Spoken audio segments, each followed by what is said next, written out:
update coming in of Bangladesh, where the mob has vandalized Sheikh Mujibur Rahman's Dhaka home. This memorial that has now turned into as flames that could be seen as students there. Apparently, the protesters laid siege on the Dhaka landmark, and the mob that vandalized the residence of Bangladesh's founding leader, Sheikh Mujibur Rahman, as the visuals there on your screen showing when it comes to the flames on the floor of the house as well. Ritik is with us right now. Ritik, what possible reason is this violent anger that seems to be erupting in Bangladesh?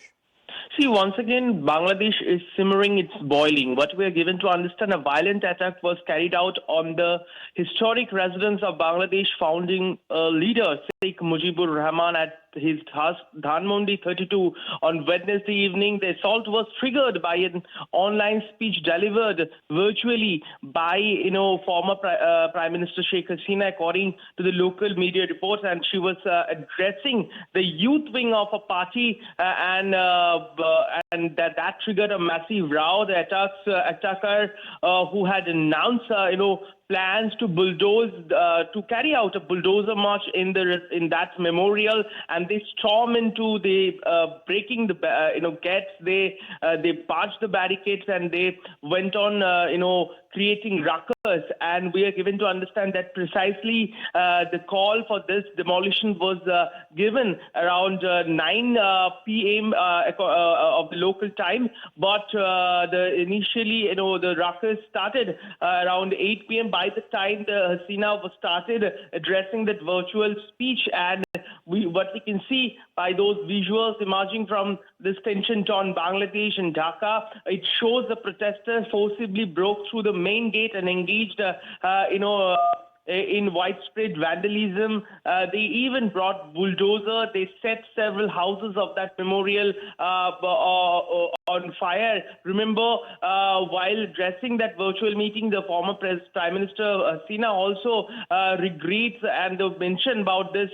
This one had happened yesterday at Dhanmondi Memorial of Sheikh Mujibur Rahman. She categorically stated that this hooligans can bulldoze a building but can't wash out the history, and she blamed that the interim government there are categorically and intentionally trying to wash or vanish all the history of Bangladesh. Remember, this particular Dhanmondi house associates many of thoughts and emotions of Hasina's family and the legacy of Sheikh Mujibur Rahman. Since Sheikh Hasina came into power, she turned this house, this residence of Mujibur Rahman, into a memorial, and that a very categorically ruckus went on. Very significantly, there was zero presence of local administration and police. That raises several questions about the way things happening, and what we are also. So thousands of protesters in Bangladesh have taken out their anger at the exiled former Prime Minister Sheikh Haseena by destroying the family home that came to symbolize the country's independence, and now they say authoritarianism that they believe that she stood for. And after the address we are looking at as when it comes to this home, which has been turned into a museum, was vandalized when it comes to the mob there being reported in Bangladesh. Ritik, thank you very much for the moment for joining in. We had